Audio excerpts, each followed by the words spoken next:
कोई जवाब है देने वाले? और शिक्षकों को आपको पता होगा बस में बिठा के घुमाया जा रहा है, दिल्ली भ्रमण करा रहे हैं। सेंटर चेंज हुए इधर उधर हुए, उस पर क्या कहना है उनका? हाँ, उनका ये कहना है, हमने बोला कि आप 5 ये ले लो, तो बोले ऐसा कुछ नहीं है, हम सिटी तो 10 दिन पहले बता देते हैं। और पता अपना एग्जाम्पल क्या करें बाबूजी, मैं जब पेपर देने जाता था 3 साल सीजीएल भी निकाला मैंने, तो मैं स्लीपर भी नहीं मिलती थी, धक्के खा के जाता था। तो उनका ये है कि बच्चे भी धक्के खा के जाएं, फिर काय का डिजिटल इंडिया, फिर तुम देश को आगे ले गए हो, तुम आज से वही अब हो रहा है। रिपीटेड क्वेश्चन पे और जो एआई वाले इन लोगों ने मुद्दा उठाया था कि एआई से पेपर बनवा रहे हैं, उस पर उन्होंने बड़ा चलो कह रहे आपको पता है वर्जन पेपर दे रहे हैं हम, वर्जन पेपर है ये सब थे, एग्जैक्ट शब्द बता रहा हूँ कैसे, बोले वो अनटच है, उसको किसी ने टच नहीं किया है, क्वेश्चन को बिना टच किए बन गया। मैंने कहा एक एक पेपर में 5-5 सवाल गलत हो जाते हैं, पता है लोगों को, बड़े ध्यान से सुनना। मैंने कहा एक एक पेपर में 10-10 सवाल गलत हो जाते हैं, बोले पेपर अनटच है, किसी और को टच कराएंगे कि चेक कर लो एक बार तो गलत हो जाएगा, पेपर आउट होने के चांस है।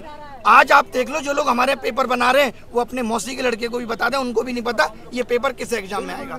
मैंने कहा भाई आप सिलेबस में तो आपने दिया नहीं था, प्रोबेबिलिटी स्टैटिस्टिक्स आप सिलेबस तो दे रहे हो। बोले उससे क्या मतलब है, बच्चे को नहीं पता कि 12th बेस्ड है और 12th में सब आता है। तो मैंने कहा आप ये भी लिख दो कि भाई 12th बेस्ड है, एनसीईआरटी पूछेंगे तो बोले लिख देंगे, ये इनडायरेक्टली तो लिखा हुआ ही है। कुल मिला के उनको किसी बात के लिए इतना सा रिग्रेट नहीं है कि बच्चे परेशान है या एग्जाम सिस्टम खराब है। उनको लग रहा है हम भी धक्के खाते थे, तुम लोग भी धक्के खाओ, धक्के खा के कोई नौकरी तुम्हारे हिस्से में आ जाए तो अच्छी बात है, नहीं तो नहीं। किसी भी बात के लिए उनको कोई रिग्रेट या परेशानी इस बात से नहीं है, वो मजे में है पूरे। और सर आप पूरे देश के शिक्षकों को आंदोलन करने के लिए बुलाए थे, अब मिलने के लिए डीओपीटी से बुलाए थे सर। हमको लगता है कि देश के तमाम शिक्षक आए हैं, सारे शिक्षक लगभग आए हैं और इतनी संख्या शिक्षकों की थी।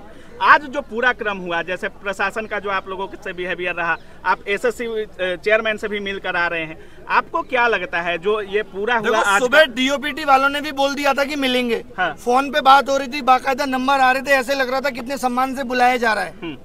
तो आप सुबह से देख रहे हैं हर चीजों को सर, और पहले से भी लगे हुए हैं। कितना उम्मीद है कि आपके इस रिफॉर्म वाले आंदोलन से, इस मीटिंग से कुछ प्रभाव पड़ेगा या कुछ अंतर देखने को मिलेगा, कुछ सुधार होगा? जितना ज्यादा से ज्यादा बच्चा यहाँ आके बैठेगा तो इस सिस्टम को ठीक करके ही जाएंगे, क्योंकि इतनी कमियां है ना। जैसे हमने बोला माउस और कीबोर्ड, हाँ ये मानते हैं थोड़ा माउस दिक्कत कर रहा है हर जगह माउस। हमने बोला एक बच्चा पीटा गया, बोले अच्छा बच्चा पीटा गया, वीडियो कहाँ दिखाइए, लिंक दे दिया कि भाई ये वीडियो है।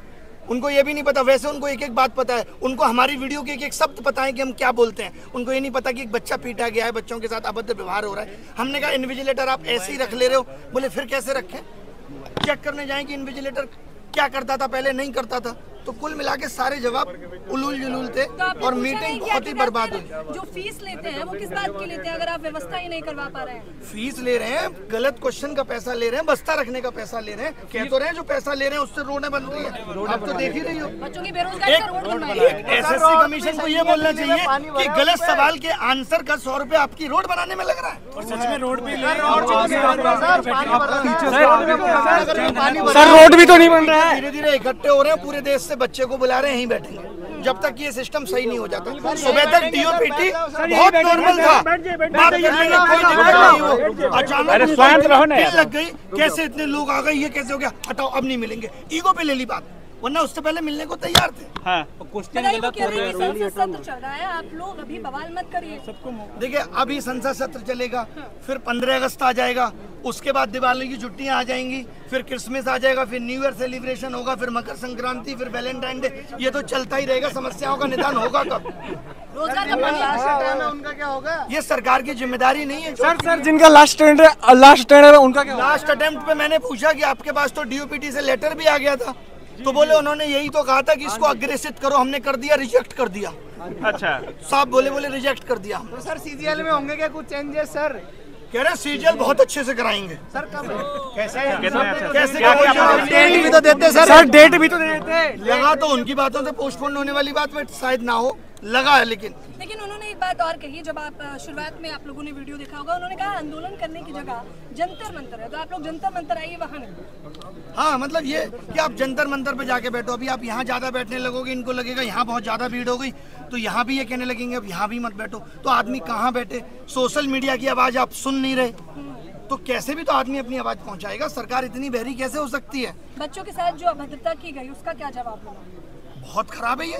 लोग बच्चे छोड़िए, आप टीचर्स पे लाठीचार्ज, उनको गलत तरीके से जबरदस्ती बस में बिठा के ले जाना, ये कितना गलत है। और वहाँ पे क्या कर दिया था, टीचर ये कह रहे थे कि भाई 4 लोग हम में से डीओपीटी मिनिस्टर से मिलना चाहते हैं, लेकिन उनका ईगो आज इतना बड़ा है कि वो किसी से नहीं मिल सकते। बात भी नहीं सुनेंगे बच्चे। मैं आप सबको कैमरे के माध्यम से बताना चाहता हूं कि ये 1 साल की भर्तियां 3 लाख करोड़ का घोटाला है, और वक्त आने पर इन सबके प्रूफ दूंगा। 3 लाख करोड़ के घोटाले। आप क्या अपनी नौकरी से 50,000 रुपए की उम्मीद कर रहे हैं, जहाँ इतने बड़े बड़े स्कैम चल रहे हैं। ये एडुकेटी का आना इतना आसान नहीं है।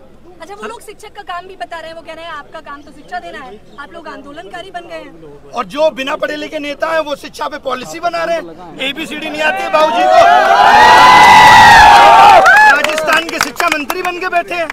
हम इनको शिक्षा पॉलिसी बनाने दें, एजुकेशन पॉलिसी बनाने को इनको दे दें, और शिक्षक बता नहीं सकता कि आपके सिस्टम में खामियां क्या है। ये तो दोगलापन है। हाँ, अगर वो गलती ही स्वीकार नहीं करेंगे तो आप क्या करने वाले हैं? आप खुद देखिए, 5 साल पहले बोला CET लेंगे, तब तक मनसाएं ठीक थी। CET लेने का मतलब ही साफ साफ ये था कि भाई कॉमन एंट्रेंस टेस्ट होगा, बच्चा एक बार फॉर्म भरेगा। इनको लगा ये तो गलत हो रहा है। रेलवे अलग से 500 करोड़ कमा के दे रहा है। आपको पता होगा, रेलवे में 500 रुपए फीस ले लेते हैं और कहते हैं 400 वापस करेंगे। कब वापस करेंगे ये नहीं पता है। 1 करोड़ लोगों की 400 रुपए फीस रख कर बैठे हैं। गलत सवाल पूछने पे 100 रुपए इसलिए लिए जाते हैं कि आप किसी सही सवाल को गलत ना बताएं, लेकिन अगर वो सवाल गलत ही है तो इनको 100 रुपए वो वापस करना चाहिए। एक बच्चे से 2,500 रुपए वसूल रहा है, तो इन्होंने कमाने का जरिया बना लिया। अभी एडुकेटी 100 रुपए लिए जाते हैं, 100 रुपए, और एक पेपर में अब हो गया है कि 20 क्वेश्चन गलत, यानी 2,000 एक बच्चा देगा प्री में, और कम से कम 1,000 देगा मेंस में, 3,000 देगा एक बच्चा। इसमें तो संख्या बढ़ती जाएगी। अच्छा, इसीलिए हर क्वेश्चन हर साल बढ़ रहे हैं। हमारे टाइम पे एक भी गलत नहीं आता था, फिर 2 गलत आए, फिर चस्का लग गया पैसे का, उससे रोड बन रही है। अच्छा सर, आप SSC चेयरमैन से मिले, कोई किसी और आयोग के चेयरमैन वगैरह से, जैसे आपका आंदोलन जो था या जो कह रहे थे DOPT से मिलने का मतलब इतना ही था कि हमें आप पूरे एग्जाम सिस्टम पे बताओ। हाँ। खाली SSC में ही नहीं, आप बाकी के एग्जाम सिस्टम पे भी बात करो। कुल मिला के बात यह है कि सरकार या उनके आयोग इस वक्त विफल हो रहे हैं, क्योंकि जैसे जैसे एस्पिरेंट की संख्या बढ़ी, इन लोगों ने अपने सिस्टम को अपडेट नहीं किया। आज आधार ऑथेंटिकेशन के लिए एक अलग कंपनी का सहारा ले रहे हैं, एग्जाम कंडक्ट कराने के लिए एक अलग कंपनी का सहारा ले रहे हैं, उसमें जो सर्वर सपोर्ट लग रही है वो अलग कंपनी की लग रही है। आगे आने वाले वक्त में करप्शन होगा तो आप यही नहीं पता लगा पाएंगे कि किस कंपनी ने लीक किया। शुरू में जब आपने बोला कि हम माथा टेकेंगे गुरुद्वारा में, तो वहाँ जितने शिक्षक जा रहे थे वो उनका कहना था कि वहाँ खोज रहे हैं कि अभिनय शर्मा कौन है। मतलब वही गुरुद्वारा में माथा टेकना जितना मुश्किल हो गया है कि टीचर जाके 50-60 गुरुद्वारे में माथा नहीं टेक सकते, कोई बच्चा तो वहाँ था नहीं। आपको क्यों खोज रहे थे लोग? सर ने सबको एकजुट किया है, क्योंकि ये पहली बार हुआ है और हमने आह्वान किया। एकजुट आपने किया। वही क्या कर लेंगे इससे, मुझे खोजने से क्या, मैं तो हर जगह अवेलेबल हूँ। डिटेन कर लिया गया, आप कैसे बच गए सर? बाल बांका कर ले, मैं तो कह के आया था।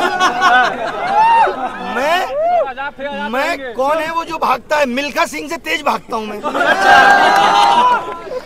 अभिनय सर जी जिंदाबाद, जिंदाबाद, जिंदाबाद। ये मत करो प्लीज, मत करो। हम लोगों को शांति से यहाँ बैठना है, शांति से यहाँ बैठना है, जब तक बैठना है, जब तक मांगे नहीं मानी जाएंगी। और पूरे देश के युवा को बुलाना है। कमाल की बात यह है कि सब लोग आ जाए, चाहे वो रेलवे। 7 साल से शिक्षक भर्ती नहीं आई, बताओ।